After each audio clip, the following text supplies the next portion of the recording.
જય માતાજી મિત્રો, આપનું અમારી ચેનલ પર હાર્દિક સ્વાગત છે। મિત્રો, ચૈત્ર નવરાત્રિ દરમિયાન જો તમને આ 11 સંકેતમાંથી કોઈ પણ એક સંકેત મળે તો તમારે સમજવું જોઈએ કે તમારી કુળદેવી માં તમારા પર ખૂબ જ પ્રસન્ન છે। તે તમને આશીર્વાદ આપવા માટે જઈ રહી છે। ચૈત્ર નવરાત્રિ દરમિયાન અને માતાજીને પ્રસન્ન કરવા માટે ભક્તો ધાર્મિક પૂજા વિધિઓ કરે છે। દેવી દુર્ગાના 9 સ્વરૂપોની પૂજા કરવામાં આવે છે। માં દુર્ગાના અન્ય સ્વરૂપો સાથે તેની પૂજા કરવામાં આવે છે। મિત્રો, કહેવાય છે કે નવરાત્રિ દરમિયાન જો તમને આ સંકેત મળે છે તો આવો વ્યક્તિનો બેડો પાર થઈ જાય છે। આવા વ્યક્તિને દુશ્મન પણ વાળ વાંકો કરી શકતો નથી। તે દરેક મુશ્કેલ પરિસ્થિતિનો સામનો કરવામાં તેમને કુળદેવી તેમનો સાથ આપે છે। અને જો કોઈ સંકટ આવવાનું હોય તો પહેલેથી જ વ્યક્તિને જાણ થઈ જાય છે। કેટલાક સંકેતો દ્વારા વ્યક્તિને અગાઉ તેની જાણ થઈ જાય છે, તેથી તે વ્યક્તિ આવનારા સંકટોથી બચી શકે છે। મિત્રો, કહેવાય છે કે નવરાત્રિના પવિત્ર સમયગાળામાં માતા રાણી તેના ભક્તોની દરેક ઈચ્છા પૂરી કરે છે। પરંતુ શું તમે જાણો છો કે માતા રાણી તેમના ભક્તોને કેટલાક ખાસ સંકેત પણ આપે છે, જેના દ્વારા તેમના ભક્તોને ખબર પડે છે કે દેવી દુર્ગા તેમનાથી પ્રસન્ન છે? હા, તમે બરાબર સમજી રહ્યા છો।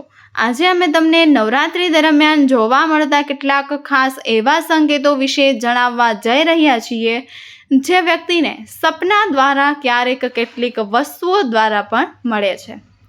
મિત્રો, વિડીયોમાં આગળ વધતા પહેલાં જો તમે તમારી કુળદેવી માં સત્તા ધરાવતા હોય તો કમેન્ટ બોક્સમાં તમારી કુળદેવી માતાનું નામ ચોક્કસ લખો, જે દર્શાવે છે કે તમે માતાજીની ભક્તિ સંપૂર્ણ રીતે પૂર્ણ શ્રદ્ધા સાથે કરો છો। આવું વ્યક્તિ માતાજીની કૃપા પ્રાપ્ત કરી શકે છે કે તે કયા સંકેત છે, જેના દ્વારા વ્યક્તિને ખબર પડે છે। એવું માનવામાં આવે છે કે માતા રાણી તમારા પર પ્રસન્ન થાય છે અને ટૂંક સમયમાં તમારા ઘરે આવશે। પ્રથમ સંકેત, સપનામાં માં લક્ષ્મીના દર્શન। જો તમને સ્વપ્નમાં માં દુર્ગાનું સ્વરૂપ જોયું હોય તો એક શુભ સંકેત માનવામાં આવે છે। શાસ્ત્રો અને પુરાણોમાં ઉલ્લેખ છે કે જો માં દુર્ગાનું સૌમ્ય સ્વરૂપ જોવું તે સૂચવે છે કે આવનારા દિવસોમાં વ્યક્તિને માં દુર્ગાના વિશેષ આશીર્વાદ મળવાના છે। માં દુર્ગા સાથે સંબંધિત આ સંકેત પણ સૂચવે છે કે કુળદેવીની કૃપાથી તમારા જીવનમાં સુખ શાંતિ રહેશે। ખૂબ જ જલ્દી આ સંકેત વૈવાહિક જીવન માટે પણ શુભ છે। તે મધુરતા તરફ પણ નિર્દેશ કરે છે, તેથી માં દુર્ગા સાથે સંબંધિત આ સંકેત શુભ માનવામાં આવે છે। તેનો અર્થ એ છે કે માતા રાની તમારી પૂજાથી પ્રસન્ન થાય છે। તમારા માટે ટૂંક સમયમાં આર્થિક લાભ થવાની સંભાવના છે। સંકેત નંબર 2, જોબનું ઉગવું। એ દેવી દુર્ગાના 9 સ્વરૂપોની પૂજા 9 દિવસ સુધી કરવામાં આવે છે। પૂજા દરમિયાન કલશની સ્થાપના પણ કરવામાં આવે છે, અને જો કલશની સ્થાપના યોગ્ય રીતે વધે તો આ સિવાય 1-2 સફેદ જમનો વિકાસ પણ માતાજીનો સંકેત માનવામાં આવે છે। તેનો અર્થ એ છે કે તમારી પૂજાથી માં દુર્ગા પ્રસન્ન થાય છે, અથવા તો તમે તમારી કુળદેવી માતાના નામે જ આવ્યા છો। તમે તમારી ભક્તિથી ખૂબ જ પ્રસન્ન છો। સંકેત નંબર 3ની વાત કરીએ તો ઘરમાં આનંદનું વાતાવરણ। નવરાત્રિ દરમિયાન આખા ઘરમાં હાસ્ય અને ખુશીનું વાતાવરણ હોય છે। કોઈની સાથે ઝઘડો નથી થતો। બધા સભ્યો સાથે રહે ત્યાં સુધી પરિવારમાં એકબીજા સાથે સારી સંવાદિતા છે, તો સમજો કે માતાજી ખૂબ જ પ્રસન્ન છે। સંકેત નંબર 4, અખંડ જ્યોતિ પ્રગટાવવાનું પણ વિશેષ મહત્વ છે। આવી સ્થિતિમાં જો 9 દિવસ સુધી તમારા ઘરમાં અખંડ જ્યોત કોઈ પણ વિક્ષેપ વિના બળે છે તો મિત્રો, તેનો અર્થ એ છે કે માં દુર્ગા તમારા પર પ્રસન્ન છે।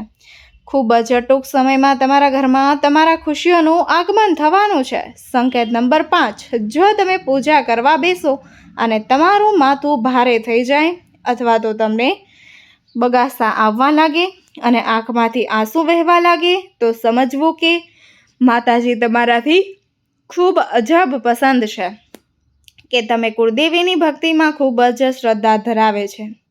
સંકેત નંબર 6, શુભ સમાચાર પ્રાપ્ત થવા।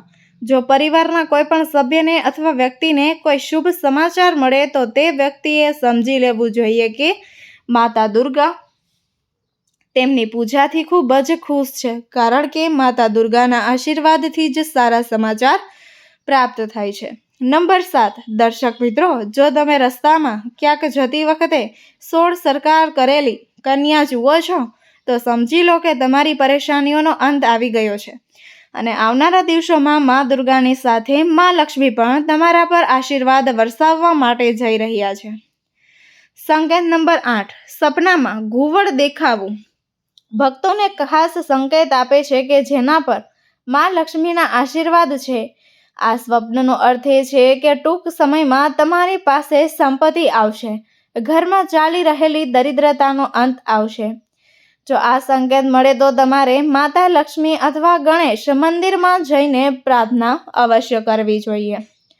નંબર 9, જો તમે નવરાત્રી દરમિયાન સવારે નારિયેળ અથવા કમળનું ફૂલ જુઓ છો તો તેનો અર્થ એ છે કે ટૂંક સમયમાં માતાના અપાર આશીર્વાદની વરસાદ થવા માટે જઈ રહી છે.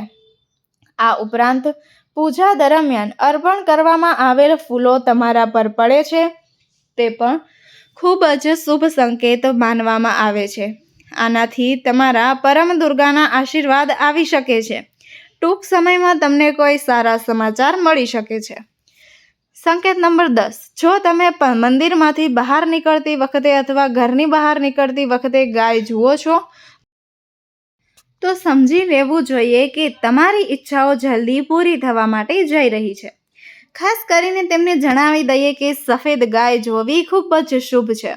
આ સમયમાં તમારે ગાયને પ્રણામ કરવા જોઈએ અને જો શક્ય હોય તો તેને રોટલી અથવા તો લીલો ચારો ખવડાવવો જોઈએ અને તેના કુંધા પર હાથ ફેરવીને પ્રણામ કરવા જોઈએ. આમ કરવાથી દેવી લક્ષ્મીના અપાર આશીર્વાદ મળે છે. જો કોઈ વ્યક્તિને નોકરીમાં સફળતા નથી મળી રહી અને ઘણી મહેનત કર્યા પછી પણ ઘરમાં બરકત નથી રહેતી અને કુંડળીમાં કોઈ પણ ગ્રહ દૂષિત હોય તો આવા સમયે વ્યક્તિએ ગાયને રોટલી મિશ્રિત ગોળ ખવડાવવો જોઈએ. આમ કરવાથી કુંડળીના ગ્રહો શુભ પરિણામ આપવાનું શરૂ કરી દે છે. મિત્રો, જો તમે સ્વપ્નમાં નાની છોકરીને સિક્કો આપતા જોશો તો તેનો અર્થ સમજી લો કે મા દુર્ગા તમારાથી ખૂબ જ પ્રસન્ન છે, કારણ કે તે છોકરીને દેવી દુર્ગાનું સ્વરૂપ માનવામાં આવે છે. નવરાત્રી દરમિયાન તમારી કુળદેવીની તમારા પર વિશેષ કૃપા થવાની છે. નંબર 11, વહેલી સવારે શંખનો અવાજ સાંભળવો તમારા ઘરમાં માતાજીના આગમનનો સંકેત છે. આવી સ્થિતિમાં મા દુર્ગાના સ્વાગત માટે ઘરમાં ચારેયની જેમ તૈયારીઓ કરવી જોઈએ. એક બાજુ ગંગાજળનો છંટકાવ કરીને માતાની ભક્તિ બમણી કરો. એવું માનવામાં આવે છે કે આ સંકેત મળ્યા બાદ આ કામ કરવાથી દેવી દુર્ગાના વિશેષ આશીર્વાદ પ્રાપ્ત થાય છે.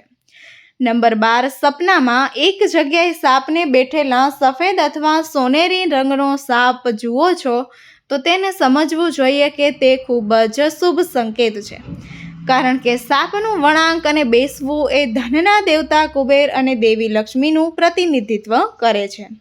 મિત્રો, જો તમને તમારા સપનામાં કોઈ સ્ત્રી અથવા કોઈ નાની છોકરી લાલ કપડામાં દેખાય અને તમને સ્મિત કરતા દેખાય તો આ સાક્ષાત માતાજીનો સંકેત છે. સંકેત નંબર 13, જો સપનામાં તમને એવું લાગે કે કોઈ સ્ત્રી તમને તેના ખોળામાં ઉંચકીને આકાશમાં લઈ જઈ રહી છે અને આ દરમિયાન તમે તેને સ્પષ્ટ જોઈ શકો છો અને એક અલૌકિક સુગંધનો અનુભવ કરી શકો છો, હા, તમારી કુળદેવીનો સાક્ષાત સંકેત છે જે તમારાથી ખૂબ જ પ્રસન્ન છે. આવા સપના ફક્ત નસીબદાર વ્યક્તિને જ આવે છે. જય માતાજી પ્રત્યે ખૂબ જ સરળતાથી ધરાવે છે.